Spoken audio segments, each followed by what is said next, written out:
कहानी की शुरुआत में हमें समुद्री लुटेरों के बादशाह गोल्ड रॉजर को दिखाया जाता है, जिसने पूरे समंदर में अपना आतंक मचा रखा था। आज गोल्ड रॉजर को शहर के बीचों बीच सजाए मौत दी जा रही थी, ताकि कोई भी उसके जैसा बनने की ना सोचे। उसे सजा देने से पहले एडमिरल गार्प उससे कहते हैं कि मैंने तुमसे कहा था कि ये सब काम छोड़ दो, लेकिन तुम बाज नहीं आए। जिस पर गोल्ड रॉजर कहता है कि तुम मुझे मार कर ये सब रोक नहीं पाओगे, क्योंकि मेरे मरते ही कई लोग मेरे राह पर चलना शुरू कर देंगे। तभी वहाँ खड़े भीड़ में से बहुत सारे लोग चिल्ला चिल्ला कर गोल्ड रॉजर से ये पूछने लगते हैं कि लुटेरों के बादशाह आपका खजाना कहाँ है। जिस पर वो कहता है कि अगर तुम लोग मेरी जैसी ऐश की जिंदगी जीना चाहते हो तो समंदर में जाओ, वहीं मिलेगा मेरा खजाना वन पीस। उसके इतना कहते ही एडमिरल गार्प के 2 सोल्जर उसे मार देते हैं, जिसके बाद बहुत सारे लोग गोल्ड रॉजर के खजाने वन पीस को ढूंढकर उसकी तरह जिंदगी जीने की चाह में निकल जाते हैं। अब हमें मंकी डी लूफी नाम के एक लड़के को दिखाया जाता है, जिसका सपना समुद्री लुटेरों का बादशाह बनकर गोल्ड रॉजर के खजाने वन पीस को ढूंढने का था। लेकिन समुंदर जीतने के लिए ना ही उसके पास जहाज था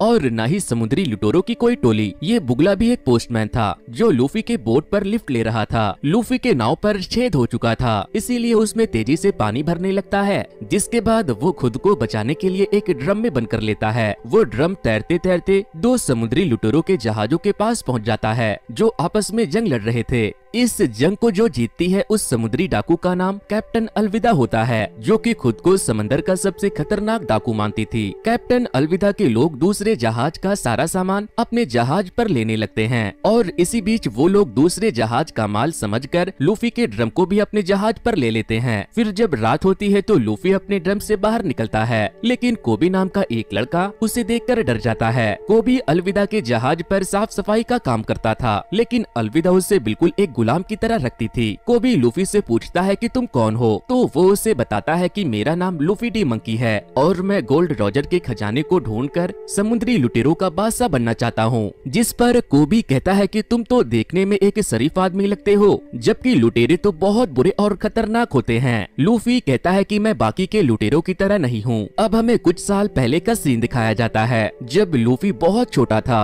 लूफी बचपन से ही एक समुद्री लुटेरे सैंक को बहुत पसंद करता था और उसके साथ मिलकर काम करना चाहता था। लूफी सैंक से कहता है कि तुम मुझे अपने टीम में क्यों नहीं ले लेते। सैंक कहता है कि अभी तुम बहुत छोटे हो, समुंदर कितना खतरनाक होता है अभी तुम्हें इसका अंदाजा भी नहीं है। जिसके बाद लूफी खुद की बहादुरी साबित करने के लिए उस जहाज के सबसे ऊंची जगह पर चढ़ जाता है और एक चाकू को अपनी आंखों के नीचे गड़ा लेता है। अब हमें वापस से प्रेजेंट का सीन दिखाया जाता है, जहाँ को भी लूफी से कहता है कि तुम एक लुटेरा बनने का सपना कैसे देख सकते हो। लूफी कहता है कि सपना देखना और उसे पूरा करना हम सबका अधिकार है, और इस समुद्री लुटेरों की जिंदगी बहुत ही एडवेंचरस होती है। जिस पर कोबी कहता है अलविदा के होते हुए मैं तो अपना सपना कभी पूरा नहीं कर सकता, लेकिन अगर तुम्हें अपना सपना पूरा करना है तो सबसे पहले यहाँ से निकलना होगा। तभी अलविदा के खराटों की आवाज सुनकर लूफी कोबी से पूछता है कि क्या तुम लोगों ने सी मॉन्स्टर पकड़ रखा है। इस पर कोबी कहता है कि ये अलविदा के खराटों की आवाज है। फिर कोबी लूफी को ऊपर लेकर जाता है और उससे कहता है कि अभी सब सो रहे हैं, इसीलिए तुम यहाँ से निकल जाओ। लूफी चोरी छुप के वहाँ से जा रहा था, लेकिन तभी वो गलती से किसी चीज से टकरा जाता है, जिससे कि आवाज सुनकर सभी लोग जाग जाते हैं और अलविदा भी यहाँ आ जाती है।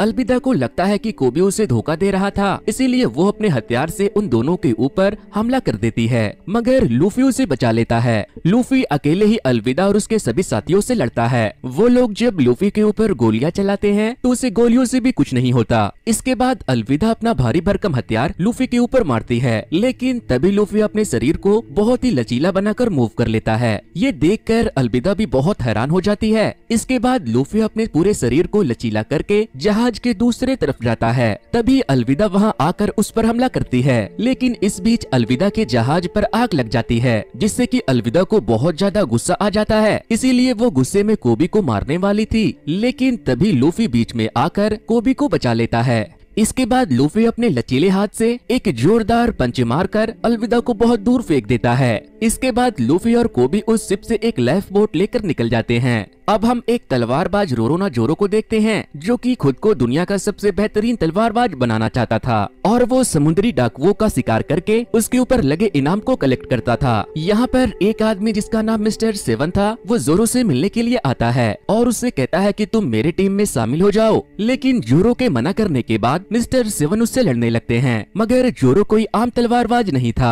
वो पलक झपकते ही मिस्टर सेवन के टुकड़े कर देता है। दूसरी ओर लूफी और कोबी उस जहाज से निकल चुके थे। कोबी लूफी से पूछता है कि तुम्हें लचीले होने की पावर्स कैसे मिली, जिस पर वो बताता है कि जब वो छोटा था तो सैंक्स ने उसे अपनी टीम में शामिल करने से मना कर दिया था, जिसके बाद उसे ये लचीले होने की पावर मिली थी। लूफी बताता है कि जब वो छोटा था तो उसने सैंक्स के खजाने में से एक डेविल फ्रूट खा लिया था, जिसके बाद उसे लचीले होने की पावर मिली थी। अब प्रेजेंट डे में कोबी उससे पूछता है कि अब हमें कहाँ जाना है, तो लूफी कहता है कि हम ग्रैंडलैंड पर जा रहे हैं, जहाँ गोल्ड रोजर का खजाना वन पीस छुपा हुआ है। कोबी पूछता है कि क्या तुम्हें ग्रैंडलैंड का रास्ता पता है, लेकिन कोबी को ग्रैंडलैंड का रास्ता पता नहीं होता। अब यहाँ पर लूफी कोबी से पूछता है कि तुम्हारी जिंदगी का मकसद क्या है, जिस पर वो कहता है कि मैं शुरू से कि वो मरीन सोल्जर बनना चाहता है और कमजोर लोगों की मदद करना चाहता है। ये सुनकर लूफी कहता है कि ठीक है, हम पास के मरीन बेस पर चलते हैं, वहाँ से मुझे ग्रैंडलैंड का मैप मिलेगा और तुम वहाँ मरीन बनने के लिए रुक जाना। जिसके बाद वो दोनों मरीन बेस पर जाने के लिए निकल जाते हैं। अब हम नामी नाम की एक लड़की को देखते हैं, जो कि एक छोटी सी बोट पर बेहोश पड़ी थी। तभी उसे एक बड़ी बोट दिखाई देती है। नामी उन दोनों बोट वालों को देखकर उससे मदद मांगती है, लेकिन तभी नामी देखती है कि वो दोनों तो लुटेरे हैं, इसीलिए नामी अपने पास रखे एक संदूक को छुपाने लगती है। ये देखकर उन दोनों पैरेट को लगता है कि शायद उसमें कोई बेशकीमती खजाना होगा, इसीलिए वो दोनों लुटेरे अपनी बोट से उतरकर नामी की बोट पर आ जाते हैं। लेकिन जब वो दोनों उस बॉक्स को खोलते हैं तो उसमें कुछ भी नहीं था, और जब वो लोग पीछे मुड़कर देखते हैं तो नामी भी वहाँ से गायब हो चुकी थी। फिर वो देखते हैं कि नामी उनकी बोट को लेकर भाग रही है, मतलब कि नामी ने चोर के घर में चोरी कर ली थी। नामी भी उस बोट को लेकर पास ही के मरीन बेस में आ जाती है। अब हम कोबी और लूफी को एक रेस्टोरेंट में बैठकर खाना खाते हुए देखते हैं। वैसे लूफी एक नंबर का भुक्कड़ था। तभी यहाँ पर जोरो भी आता है। जोरो को देखकर होटल में काम करने वाली एक छोटी बच्ची उसे केक ला कर देती है, लेकिन तभी वहाँ के मरीन कैप्टन मॉर्गन का बेटा हिल मेपो उस बच्ची की केक को गिरा देता है और तो और उस बच्ची के ऊपर चिल्लाने भी लगता है। ये सब देखकर जोरो हिल मेपो से उस बच्ची से माफी मांगने को कहता है, लेकिन हिल मेपो अपनी तलवार निकाल लेता है और जोरो से फाइट करने लगता है, लेकिन जोरो पलक झपकते उसे मारकर गिरा देता है। जिसके बाद वहाँ पर कुछ और मरीन ऑफिसर आ जाते हैं और जोरो से लड़ने लगते हैं, लेकिन जोरो उन सबको भी बड़े ही आसानी से मारकर हरा देता है। इस बीच नामी भी वहाँ आ चुकी थी। वो मौके का फायदा उठाकर एक मरीन ऑफिसर को बेहोश कर देती है और उसे अपने साथ एक कमरे में ले जाती है। यहाँ को भी लड़ाई देखकर टेबल के नीचे छुपा हुआ था और लूफी मजे से जोरो के फाइट को देखकर एंजॉय कर रहा था। जोरो सभी मरीन सैनिकों को मारकर हिल मेपो को मारने वाला था, लेकिन वो कहता है कि मुझे छोड़ दो, बदले में तुम मेरे डैड से जो मांगोगे वो तुम्हें दे देंगे। ये सुनकर जोरो मरीन कैप्टन मॉर्गन के पास अपना इनाम लेने जाता है, क्योंकि वो पैरेट्स को मारता था। लेकिन मॉर्गन कहता है कि अगर तुम्हें तुम्हारा इनाम चाहिए तो पहले तुम्हें सजा भुगतनी होगी, क्योंकि तुमने एक ऑन ड्यूटी मरीन ऑफिसर को मारा है और तुम्हारी सजा ये है कि तुम्हें 7 दिनों तक मेरे कैद में रहना होगा। जिस पर जोरो कहता है कि ये 7 दिन तो मैं सोकर बिता दूंगा, और फिर वो मॉर्गन के कैद में रहने के लिए तैयार हो जाता है। लेकिन मॉर्गन उसे जलती धूप में एक पोल से बांध देता है। फिर अगले दिन लूफी ग्रैंडलैंड के मैप को चुराने के लिए मरीन बेस में चुपके से घुस जाता है। वो वहाँ पर जब जोरो को देखता है तो वो उसे आजाद कर देता है और फिर वो उसी रास्ते से मरीन बेस के अंदर चला जाता है। इधर हम नामी को देखते हैं। उसने जिस मरीन ऑफिसर को बेहोश किया था वो उसके ड्रेस को पहनकर मरीन बेस के अंदर घुस जाती है। नामी भी ग्रैंडलैंड का मैप चुराने आई थी, लेकिन जब वो मैप चुराने के लिए वहाँ के लाइब्रेरी में पहुँचती है तो उसने जिसका ड्रेस चुराया था वो उसे वहाँ पर मिल जाता है। वो नामी को देखते ही उसके ऊपर हमला कर देता है, लेकिन नामी उसे मारकर बेहोश कर देती है और तभी वहाँ पर लूफी ऊपर से गिरता है। लूफी ने नामी की सारी बातें सुन ली थी, जिससे कि वो दोनों समझ जाते हैं कि वो दोनों के दोनों यहाँ पर ग्रैंडलैंड का नक्शा चुराने आए हैं। लूफी मॉर्गन के ऑफिस में जाने लगता है, क्योंकि उसके सूत्रों के मुताबिक ग्रीनलैंड का मैप वही होना चाहिए था। तभी नामी भी उसके पीछे पीछे जाती है, लेकिन अचानक से उनके सामने मॉर्गन आ जाता है। लेकिन मॉर्गन नामी को एक मरीन सोल्जर समझ रहा था। तभी नामी भी मॉर्गन से कहती है कि मैं इस मुजरिम को यहाँ पकड़ कर लाई हूँ, इसे अभी अभी चोरी के इल्जाम में अरेस्ट किया गया है। ये सब सुनकर मॉर्गन वहाँ से चला जाता है, लेकिन चालाक नामी ने मॉर्गन की जेब काट ली थी, उसके ऑफिस की चाबियां चुरा ली थी। वो दोनों मॉर्गन के ऑफिस में घुस जाते हैं और ग्रैंडलैंड के मैप को ढूंढने लगते हैं। इधर मॉर्गन को उसके 2 ऑफिसर बेहोश पड़े हुए मिलते हैं। मॉर्गन जब उसे उठाता है तो वो बताते हैं कि वो लाल बालों वाली लड़की एक घुसपैठिया है। ये सुनकर मॉर्गन वहाँ पर इमरजेंसी अलार्म बजवा देता है। दूसरी तरफ लूफी और नामी को एक तिजोरी मिलती है, जिसमें ग्रैंडलैंड का मैप होना चाहिए था। नामी उस तिजोरी को खोलने की कोशिश कोशिश करती है, लेकिन वो तिजोरी नहीं खुलती। तभी दरवाजे के बाहर मॉर्गन आकर अपने ऑफिस के दरवाजे को खोलने लगता है। ये देखकर लूफी अपने पूरी ताकत से उस तिजोरी को उखाड़ लेता है और नामी के साथ उस तिजोरी को लेकर वहाँ से नीचे कूद जाता है। खैर इतने ऊंचाई से गिरने के बाद भी उन्हें कुछ नहीं होता, लेकिन तभी वहाँ पर मरीन सोल्जर आकर उन दोनों के ऊपर हमला कर देते हैं, मगर लूफी और नामी उनसे लड़ने लगते हैं। तभी रोरोनोवा जोरो भी वहाँ आ जाता है और लूफी को उन मरीन सोल्जर से लड़ते हुए देखकर उसके साथ लड़ने लगता है, क्योंकि लूफी ने थोड़ी देर पहले उसे कैद से आजाद किया था। वो तीनों मिलकर सारे मरीन सैनिकों को मार देते हैं। फिर वहाँ पर मॉर्गन आता है। मॉर्गन के एक हाथ में हाथ की जगह हथियार लगा हुआ था। वो उससे उन लोगों के ऊपर हमला कर देता है, मगर मॉर्गन काफी पावरफुल था, इसीलिए जोरो को अपनी तीनों तलवार निकालनी पड़ती है। जोरो अपनी तीसरी तलवार निकालकर उसे अपने मुंह से पकड़ता है और एक ही झटके में मॉर्गन को मारकर दूर फेंक देता है। फिर लूफी भी उसे अपने लचीले और पावरफुल हाथ से एक पंच मारकर दूर फेंक देता है। फिर जोरो उन लोगों की और मदद करता है। वो मॉर्गन के मैप वाले तिजोरी को उठाकर नामी की शिप तक ले आता है। तभी मॉर्गन का बेटा हिलमैपो बंदूक लेकर वहाँ पहुँच जाता है, लेकिन तभी कोबी वहाँ आकर उसे एक मुक्का मारकर बेहोश कर देता है। जिसके बाद लूफी कोबी को अपने साथ चलने के लिए कहता है, क्योंकि मरीन सोल्जर अब उनके पीछे पड़े थे, मगर कोबी उनके साथ जाने से मना कर देता है और लूफी से कहता है कि मैं भी तुम्हारी तरह अपना सपना पूरा करना चाहता हूँ, मैं एक मरीन सोल्जर बनना चाहता हूँ। ये सुनकर लूफी बहुत खुश होता है, इसीलिए वो उसे अपना सपना पूरा करने के लिए छोड़कर नामी और जोरो के साथ नामी की शिप से वहाँ से निकल जाता है। दूसरी तरफ हम गार्प को देखते हैं, जिसने 22 साल पहले समुद्र के सबसे बड़े लुटेरे गोल्ड रोजर को पकड़ा था। गार्प को पता चलता है कि किसी ने मरीन बेस से ग्रैंडलैंड के नक्शे को चोरी किया है। ये सुनते ही गार्प उसी बेस के लिए निकल जाते हैं जहाँ से नक्शा चोरी हुआ था। दूसरी तरफ हम एक जोकर को देखते हैं। इस पगलैट को भी ग्रैंडलैंड का मैप चाहिए था, इसीलिए वो अपने लोगों को लूफी के पीछे ग्रैंडलैंड का मैप चुराने के लिए भेजता है। दूसरी तरफ लूफी, जोरो और नामी की चुराए गए बोट से आगे बढ़ रहे थे और नामी उस तिजोरी को खोलने में लगी थी। नामी जब उस तिजोरी को खोलती है तो उसमें से उसे ग्रैंडलैंड का मैप मिल जाता है। फिर नामी जोरो और लूफी को बताती है कि पूरी दुनिया का समुद्र 4 हिस्सों में east blue, west blue, south blue और नॉर्थ ब्लू में बटा हुआ है और जमीन की लैंड को रेड लैंड कहा जाता है और इसके अलावा जो लैंड इसके बीच में है उसे ही ग्रैंड लैंड कहा जाता है। अब ये तीनों वहाँ जाकर वन पीस ढूंढने के बारे में बात कर रहे थे। तभी उसी जोकर के लुटेरे वहाँ आकर इनकी बोट पर हमला कर देते हैं। वो लोग बेहोशी के गैस को इनके बोट के ऊपर छोड़ देते हैं, जिससे कि वो तीनों की तीनों बेहोश हो जाते हैं। लेकिन बेहोश होने से पहले लूफी उन लुटेरों को देखकर ग्रैंडलैंड के नक्शे को अपने मुंह के अंदर डाल लेता है और फिर वो भी बेहोश हो जाता है। इसके बाद जब वो तीनों जागते हैं तो वो तीनों एक बक्से में कैद हो चुके थे।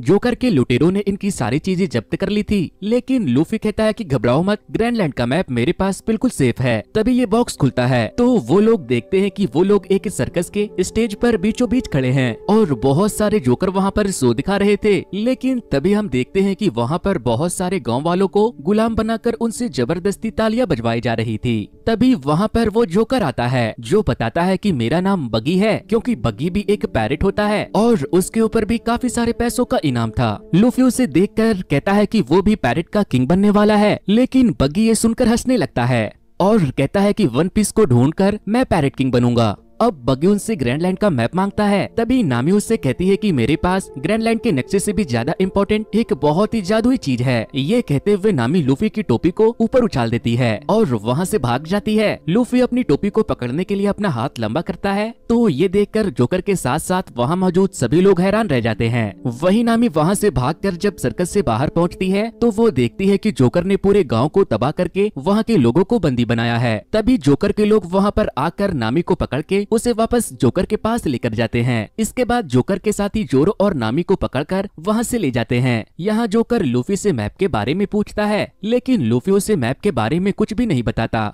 जिसके बाद बग्गी उसके हाथ पैर को बांधकर उसे खींचने लगता है, लेकिन इससे लूफी को कोई फर्क नहीं पड़ता, उल्टा उसे तो और मजा आ रहा था। तभी जोकर लूफी की टोपी को देखता है। वो उसके टोपी को पहचान लेता है और कहता है कि ये तो सैंक्स की टोपी है। जोकर कहता है कि तुम्हारी उम्र में मैं और सैंक्स एक ही टीम में थे, लेकिन फिर सैंक्स ने भी मुझे धोखा दे दिया। जोकर के कई कोशिश करने के बाद भी लूफी उसे नक्शे के बारे में नहीं बताता। जिसके बाद जोकर वहाँ ऑडियंस के बीच में से एक बच्चे को लेकर आता है और कहता है कि मुझे नक्शे के बारे में बता दो, नहीं तो मैं इस बच्चे को मार दूंगा। लेकिन तभी लूफी खुद को छुड़ा लेता है और अपने मजबूत लचीलेदार हाथ से जोकर को एक जोरदार पंच मारता है, जिससे कि जोकर का सर उसके शरीर से अलग हो जाता है। लेकिन उसका सर शरीर से अलग होकर भी वो जिंदा था। इसके बाद बग्गी उसे बताता है कि मैंने भी तुम्हारी तरह डेविल फ्रूट खाया था, जिससे कि मुझे ये पावर मिली थी। इसके बाद बग्गी लूफी को बेहोशिंग वाले गैस से दोबारा बेहोश कर देता है। दूसरी तरफ जोकर ने जोरो और नामी को कैद कर लिया था, लेकिन नामी तो एक चोर थी, इसलिए उसके पास ताले को खोलने के लिए एक चाबी थी।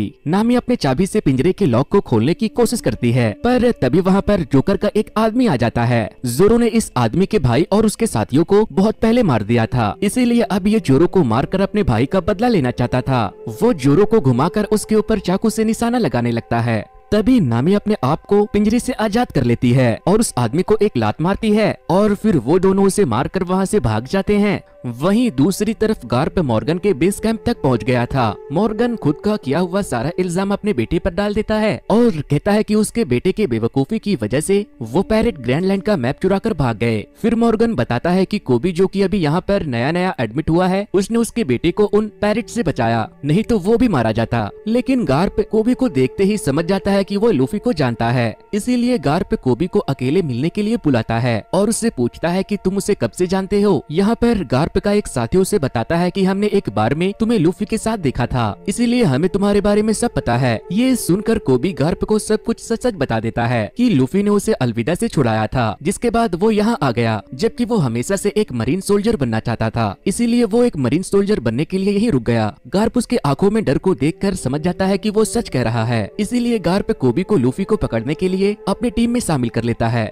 वहीं दूसरी तरफ जोकर ने लूफी को एक टैंक में बंद कर दिया था और उसमें वो समुद्री पानी भर रहा था, लेकिन समुद्री पानी की वजह से लूफी की ताकत कमजोर पड़ने लगती है। जोकर दोबारा से लूफी से वो मैप मांगता है, लेकिन फिर भी लूफी उसे वो मैप नहीं देता। तभी बग्गी टैंक में पानी की स्पीड बढ़ा देता है। अब हमें वापस से लूफी के पास्ट का सीन दिखाया जाता है, जहां हम लूफी को सैंक्स के वहां से उसे छोड़कर जाने की वजह से दुखी देखते हैं। तभी वहां पर एक और पैरेट आता है और वो लूफी को परेशान करने लगता है, मगर तभी सैंक वहां अपने साथियों के साथ आकर उस पैरेट की टीम की धज्जियां उड़ा देता है। लेकिन इस लड़ाई के बीच वो पैरेट लूफी को लेकर समंदर में भाग जाता है और तभी उनके बोट पर एक बहुत बड़ा समुद्री जीव हमला करता है, पानी में डूबकर मर जाता है। यहाँ लूफी भी पानी में डूबने लगता है, तभी सैंक्स वहाँ आकर उसे बचा लेता है। फिर वो मॉन्स्टर पानी से बाहर आता है और उन पर हमला कर देता है, लेकिन सैंक बीच में आकर लूफी को बचा लेता है और उस मॉन्स्टर के आंखों में आंखें डालकर देखता है और उसे डराकर भगा देता है। लेकिन उस मॉन्स्टर ने सैंक्स के एक हाथ को खा लिया था, जिसे देखकर यंग लूफी को काफी दुख होता है, मगर इससे लूफी समझ जाता है कि वो अभी पैरेट बनने की लायक नहीं है। इसके बाद सैंक लूफी को छोड़कर चला जाता है, लेकिन जाते समय सैंक्स लूफी को अपनी टोपी दे देता है।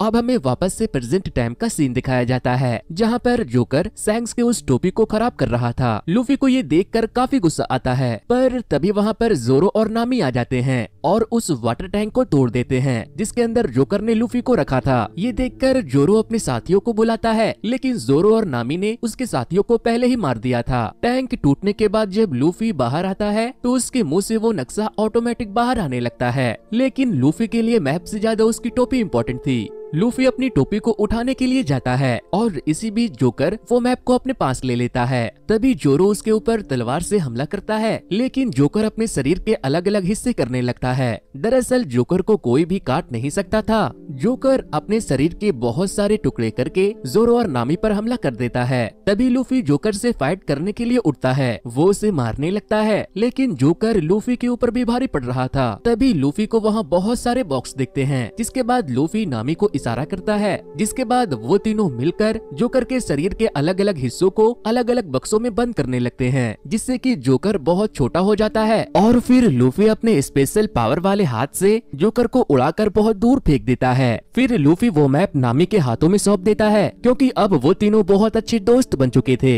इसके बाद वो तीनों मिलकर वहाँ कैद लोगों को आजाद करवा देते हैं। दूसरी तरफ गार्प ने कैप्टन मॉर्गन को कैद कर लिया था, क्योंकि वो एक नंबर का भ्रष्ट कैप्टन था। इसके बाद गार्प कुछ नए मरीन सैनिकों को लेकर खुद लूफी को पकड़कर अपने मैप वापस लेने का फैसला करता है। उसके नए मरीन सैनिकों में मॉर्गन का बेटा हेमेप्पो और कोबी भी शामिल होता है। वहीं लूफी गांव वालों को आजाद कराने के बाद जोरो और नामी के साथ वहां से निकल जाता है। तभी हम नामी को देखते हैं, जो कि उस शिप में मौजूद एक अंडरग्राउंड फोन में से किसी से बात करती है। वो उससे कहती है कि मेरे पास ग्रैंडलैंड का नक्शा है और मैं आ रही हूँ, यानी कि नामी लूफी को धोखा दे रही थी। अब हमें 7 साल पहले के एक गांव को दिखाया जाता है जहाँ यूसुफ नाम का बच्चा ये शोर मचाता रहता था कि लुटेरे आ रहे हैं, लुटेरे आ रहे हैं। शुरू में सभी लोग उसकी बातों को सच मानते थे, लेकिन कुछ समय बाद लोग समझ गए कि यूसुफ झूठ बोलता है, इसीलिए अब कोई भी उसके बातों पर विश्वास नहीं करता। अब हमें वापस से प्रेजेंट टाइम का सीन दिखाया जाता है जहाँ यूसुफ बहुत बड़ा हो चुका था, लेकिन अभी भी वो गांव में लुटेरे आ गए, लुटेरे आ गए करके चिल्लाता रहता था। मगर इतने दिनों से गांव वाले उसे अच्छे से जान चुके थे कि वो झूठ बोलता है। वहीं दूसरी तरफ लूफी और उसके दोस्त आगे बढ़ रहे थे, पर तभी उनके जहाज में पानी घुसने लगता है, इसीलिए लूफी नया जहाज खरीदने का प्लान बनाता है, जबकि उसके पास फूटी कौड़ी नहीं थी। लूफी नए जहाज के तलाश में यूसुफ के आइलैंड पर आ जाता है। दूसरी तरफ गार्प लूफी को ढूंढने के लिए आगे बढ़ रहा था, तभी गार्प नोटिस करता है कि कोबी जहाज पर बाकियों से अच्छा काम करना जानता है, इसीलिए गार्प कोबी को अपने साथ ले जाता है और हेल्मपो से काम करवाता है। वहीं दूसरी तरफ जोकर ने अपने बॉडी के सारे पार्ट निकालकर उसे सही जगह पर लगा लिए थे, लेकिन फिर एक फिशमैन वहाँ पर आता है और कहता है कि तुम्हें आर्लोंग ने बुलाया है, मगर जोकर आर्लोंग के पास जाने से मना कर देता है। लेकिन तभी वो फिशमैन बग्गी को अपने 2.5 किलो वाले हाथ से मारकर बेहोश कर देता है और उसे अपने साथ ले जाता है। वहीं लूफी और नामी मिलकर अपने लिए जहाज देख रहे थे, तभी लूफी को एक जहाज बहुत पसंद आ जाता है। वो जब उस जहाज को देख रहा था तभी उसोप वहाँ पर आता है। उसोप कहता है कि ये जहाज बिक्री के लिए नहीं है, लेकिन अगर तुम्हें ये जहाज चाहिए तो मैं तुम्हें अपनी दोस्त से मिलवा सकता हूँ, ये जहाज उसी का है, ये जहाज के साथ साथ ये पूरी शिप कंपनी उसी की है। ये सुनकर लूफी, जोरो और नामी उससे मिलने के लिए तैयार हो जाते हैं। इसके बाद उसोप उन्हें अपनी दोस्त के घर ले जाता है। ये घर काफी बड़ा होता है। फिर यहाँ पर एक लड़की अपने बटलर क्लाडोर के साथ वहाँ पर आती है, जिसका नाम काया था, और आज काया का 18वां जन्मदिन था। उसोप काया को बर्थडे विश करता है और लूफी, जोरो और नामी को अपना साथी बताता है। फिर काया यूसुफ और उसके दोस्तों को आज रात वहीं पर डिनर करने के लिए रोक लेती है। इसके बाद क्लाडोर उन्हें नहा धोकर कपड़े बदल लेने को कहता है। काया की मॉम डैड की डेथ बहुत पहले हो चुकी थी, जिसके बाद से काया बहुत बीमार रहती थी, इसीलिए उसके नौकर और क्लाडोर पूरा घर और उसके शिपिंग कंपनी को संभालते हैं। थोड़ी देर के बाद जब काया अकेली अपने रूम में बैठी हुई थी, तभी खुफिया रास्ते से उसोप वहाँ पर आता है और उसे गिफ्ट के तौर पर एक सुनहरी मोती गिफ्ट करता है। उसोप काया को खुश करने के लिए उसे झूठी झूठी कहानियाँ सुनाता था, जो काया को बहुत पसंद आती थी। तभी काया को खांसी आने लगती है। उसोप उसे उसकी चाय देता है, जिससे कि काया को थोड़ा अच्छा लगता है। यही लूफी और नामी इतने सारे कपड़े देखकर कंफ्यूज हो रहे थे कि वो कौन से कपड़े पहने। तभी वहाँ पर जोरो भी आ जाता है। वो लूफी और नामी से पूछता है कि काया के साथ जो आदमी था, क्या वो तुम्हें कुछ जाना पहचाना नहीं लगता? लेकिन नामी और लूफी इस बात को इग्नोर कर देते हैं। इधर क्लाडोर अपनी चुपड़ी चुपड़ी बातों से काया का दिल जीत लेता है। काया उसे अपना सबसे करीबी और अच्छा दोस्त मानती थी, मगर हकीकत में क्लाडोर अपने दोनों नौकरों के साथ मिलकर काया को बीमार करने के लिए उसके सूप में जहर मिलाता था, ताकि वो काया के शिपिंग कंपनी और आइलैंड पर राज कर सके। इसी वजह से हर रोज वो काया को उसके सूप में मिलाकर थोड़ा थोड़ा जहर दे रहा था, जिससे कि वो बहुत लंबे समय से बीमार रह रही थी। वहीं दूसरी तरफ गार्प कोबी को अपने साथ गेम खेलने के लिए कहता है। वो दोनों गेम खेलने लगते हैं और गार्प उसे गेम खेलते हुए समझाता है कि अगर तुम हारने के बारे में सोचते रहोगे तो तुम हारोगे, इसीलिए तुम्हें जीतने के बारे में सोचना होगा। इसके बाद जब कोबी जीत के बारे में सोचता है तो वो गार्प को भी गेम में हराने लगता है। वहीं दूसरी तरफ जोरो, नामी और लूफी पार्टी का मजा ले रहे थे। यही नामी एक आदमी मिली से बात करती है, जो कि काया का सारा शिपिंग बिजनेस संभालता था। अब इसके बाद काया वहाँ पर क्लाडोर के साथ आती है। वहीं जोरो क्लाडोर से बात करता है कि क्या हम कभी मिल चुके हैं, क्योंकि तुम मुझे थोड़े जाने पहचाने लगते हो, लेकिन क्लाडोर उसे मना कर देता है। इधर मैरी कारा से कुछ बात करना चाहता था, लेकिन क्लाडोर उसे रोक देता है और सबको खाना खाने के लिए कहता है। फिर जब वो सब लोग खाना खा रहे थे तो इसी बीच लूफी काया से उसी जहाज के बारे में बात करने लगता है। काया कहती है कि मेरे मॉम डैड के जाने के बाद जहाजों का बिजनेस मैरी संभालता है, लेकिन आज रात के बाद सब बदल जाएगा, क्योंकि आज मेरे 18 साल के होते ही जहाज का सारा बिजनेस मेरे हाथों में आ जाएगा। ये सुनकर लूफी काया को बताता है कि हम पैरेट्स हैं और हम लोग ग्रैंडलैंड की तरफ जा रहे हैं, इसीलिए हमें तुम्हारा वो जहाज चाहिए। तभी काया की तबीयत खराब होने लगती है। ये देखकर क्लाडोर उन सबको वहाँ से जाने के लिए कहता है, मगर काया कहती है कि बहुत रात हो चुका है, आज ये लोग यहीं आराम करेंगे। ये सुनकर क्लाडोर भी चुप हो जाता है और काया को उसके रूम की तरफ ले जाने लगता है। वहीं दूसरी तरफ हेलमेप्पो गार्प को आकर बताता है कि हमें एक आइलैंड के पास लूफी के जहाज का सामान सामान मिला है। ये सुनकर गार्प कोबी को उस आइलैंड पर जाकर लूफी को पकड़कर लाने को कहता है। इधर काया के घर में क्लाडोर मैरी को जान से मारने के लिए जाता है, क्योंकि मैरी काया को सब सच बताने वाला था। यहाँ हम देखते हैं कि क्लाडोर स्पिरिट ब्लड की पावर्स है, जिससे कि क्लाडोर मैरी को जान से मार देता है। इसके बाद हम फिर से उस जोकर को देखते हैं, जिसे वो फिशमैन पकड़कर आर्लोंग के पास ले आया था। आर्लोंग जोकर से कहता है कि मैं पूरे ईस्ट ब्लू का सबसे बड़ा पैरेट हूँ, इसीलिए अगर तुम यहाँ कुछ भी लूट मार करोगे तो मुझे मेरा हिस्सा देना होगा। ये सुनकर बग्गी कहता है वो कुछ भी नहीं कर पाएगा, क्योंकि लूफी नाम का एक लड़का पूरे ईस्ट ब्लू में घूम रहा है और उसने ग्रैंड लैंड का मैप भी चुरा लिया है। ये सब जानकर आर्लोंग कहता है कि लूफी कहाँ है, जिस पर जोकर कहता है कि मुझे छोड़ दो, मैं उसे ढूंढने में तुम्हारी मदद करूंगा। आर्लोंग मान जाता है। वहीं लूफी को रात में फिर से भूख लग गई थी, इसीलिए वो खाना खाने के लिए अपने कमरे से बाहर निकलता है। तभी उसे जोरो मिलता है। वो भी पीने के लिए कुछ ड्रिंक ढूंढ रहा था, इसीलिए वो दोनों एक साथ किचन की तरफ जाते हैं, जहाँ उन्हें यूसुफ मिलता है। वो पहले से ही वहाँ बैठकर ठूस रहा था। तीनों के तीनों मेहमान बनकर यहाँ आए थे और नवाब बनकर बिना परमिशन के उनके किचन में घुसकर खा रहे थे।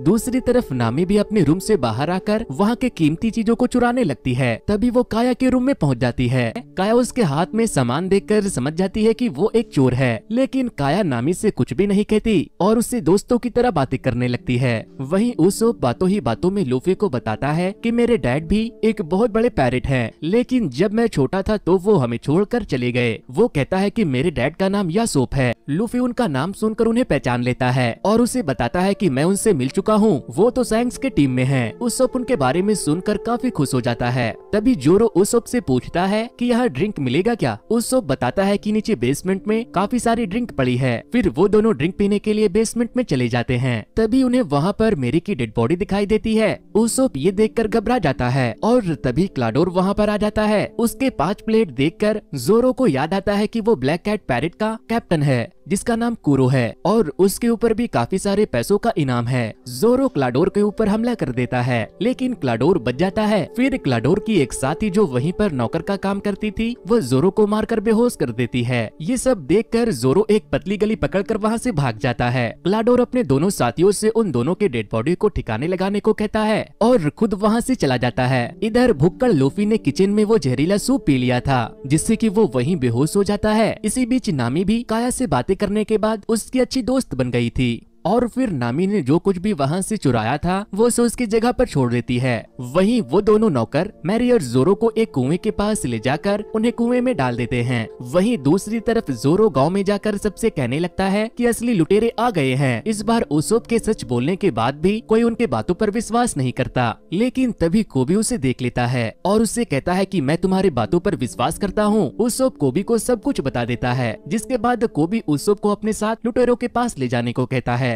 वही नामी जब किचन में आती है तो वो देखती है कि लूफी बेहोश पड़ा है। तभी वहाँ पर कोई आने लगता है तो नामी वहीं पर छुप जाती है। फिर क्लाडोर अपने साथियों के साथ वहाँ पर आता है और देखता है कि लूफी ने सारे जहरीले सूप को अकेले ही पी लिया है। नामी उन लोगों की बातें सुनकर सब समझ जाती है। तभी यूसुफ, कोबी और बाकी के मरीन सैनिकों के साथ वहाँ पहुँचकर दरवाजा खटखटाने लगता है। क्लाडोर जब दरवाजा खोलता है तो उसूप कहता है कि यही वो लुटेरा है, जिस पर क्लाडोर कोबी से कहता है कि यूसुफ मानसिक रूप से बीमार है, तुम पूरे गांव में पता कर लो, कोई भी इसके बातों पर विश्वास नहीं करता, वो तो अपने बचपन से ही ऐसी कहानियां बनाता रहता है। ये सुनकर कोबी के अलावा कोई भी यूसुफ के बातों पर विश्वास नहीं करता। फिर हेलमेप्पो क्लाडोर से लूफी के बारे में पूछता है तो वो बेहोश लूफी को उन्हें सौंप देता है। वही नामी बाहर आकर क्लाडोर के साथियों को मारने लगती है और उसे मारकर बेहोश करके वहाँ से भाग जाती है। दूसरी तरफ उसूप भी भागकर चुपके से काया के पास पहुँच जाता है। इधर क्लाडोर कोबी को वहाँ से जाने के लिए बोलकर दरवाजा बंद कर देता है। वहीं नामी भी काया और उसूप के पास पहुँच चुकी थी। फिर उसूप और नामी मिलकर क्लाडोर के सारी साजिशों को उसे बता देती है। वहीं जोरो कुएं में अब भी जिंदा था।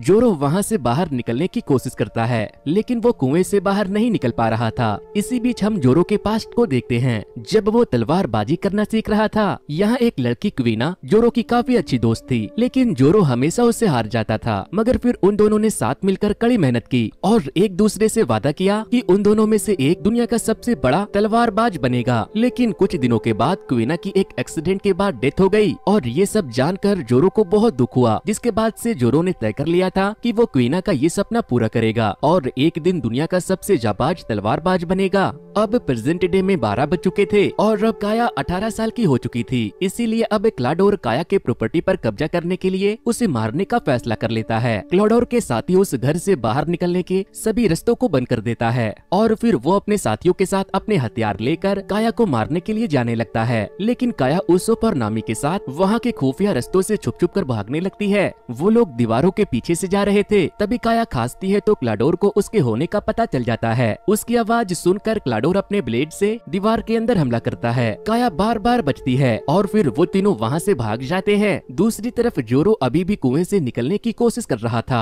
लेकिन जोरो दोबारा से नीचे गिर जाता है। लेकिन वो हार नहीं मानता और एक बार फिर से उठकर ऊपर चढ़ने लगता है और आखिरकार वो कुएं से बाहर निकल ही जाता है। वही को भी लूफी को पकड़ कर ले जा रहा था। तभी लूफी को थोड़ा सा होश आता है तो हेल्मोप्पो उसके पास जाता है, लेकिन तभी लूफी उल्टी कर देता है। सूप के बाहर आने से लूफी पूरी तरह से होश में आ जाता है। लूफी कोबी से कहता है कि मुझे यहाँ से जाने दो ताकि मैं अपने दोस्तों को बचा सकूं, लेकिन हेल्मोप्पो उसे पकड़ने के लिए उसे मारने वाला था। तभी जोरो वहाँ आ जाता है और सारे मरीन सैनिकों को मारकर बेहोश कर देता है। इसके बाद जोरो और लूफी अपने दोस्तों को बचाने के लिए जाने लगते हैं। वहीं नामी और यूसुफ काया के साथ एक पुराने रूम में चले जाते हैं, लेकिन तभी क्लाडोर भी वहाँ आ जाता है और उन्हें ढूंढने लगता है। इसी दौरान जोरो और लूफी भी घर के अंदर आ जाते हैं। लूफी ऊपर जाता है और जोरो दूसरी तरफ देखने लगता है। जोरो के सामने क्लाडोर के दोनों चमचे आते हैं जो उनके ऊपर हमला कर देता है, इसीलिए जोरो उनसे फाइट करने लगता है। वहीं कैलाडोर काया और नामी को पकड़ लेता है। वो उन दोनों को मारने वाला था, लेकिन तभी उसूप अपने गुलेल से क्लाडोर के ऊपर हमला करता है, जिससे कि काया और नामी छूट जाते हैं। मगर इसके बाद क्लाडोर उसूप के ऊपर हमला करके उसे दूर फेंक देता है। इसके बाद वो काया को मारने आता है, तभी लूफी वहाँ पर आकर क्लाडोर को रोक लेता है। फिर लूफी क्लाडोर से फाइट करता है, लेकिन क्लाडोर काफी तेज था, जिस वजह से लूफी उसे सही से मार नहीं पा रहा था। जिसके बाद लूफी एक जगह पर खड़ा होकर क्लाडोर के मूवमेंट को महसूस करता है और फिर तभी एकदम से एक पंच मारकर क्लाडोर के होश उड़ा देता है। जोरो भी क्लाडोर के दोनों साथियों के छक्के छुड़ा देता है। अब क्लाडोर लूफी के सामने आकर उससे फेस टू फेस फाइट कर रहा था, लेकिन लूफी के लचीले होने की वजह से वो उससे बड़े ही आराम से बच रहा था। इसके बाद लूफी अपने लचीले सर से मारकर क्लाडोर को दूर फेंक देता है, जिसके बाद वो सभी लोग उनसे बच जाते हैं। नामी उनसे कहती है कि मरीन सैनिक ये जान चुके हैं कि हम सब यहाँ पर है, इसीलिए अब हमें यहाँ से निकलना होगा। मगर लूफी कहता है कि हमारे पास तो कोई जहाज भी नहीं है, हमें इतनी जल्दी कोई जहाज कैसे मिलेगा। ये सुनकर काया इन्हें वही जहाज दे देती है जिसे लेने के लिए लूफी यहाँ आया था। इसके बाद उसूप भी लूफी के साथ जाने का फैसला करता है और फिर वो चारों वहाँ से निकल जाते हैं। वहीं दूसरी तरफ हम देखते हैं कि क्लाडोर अभी भी जिंदा है और वो भी इस आइलैंड से बचकर भाग चुका है। वही को भी जहाज पर जाकर गार्प से माफी मांगता है और कहता है कि मुझे माफ करना, मैं लूफी को पकड़कर यहाँ तक नहीं ला सका। जिस पर गार्प उससे कहता है कि चिंता मत करो, तुमने मेरा काम और भी आसान कर दिया, जरा देखो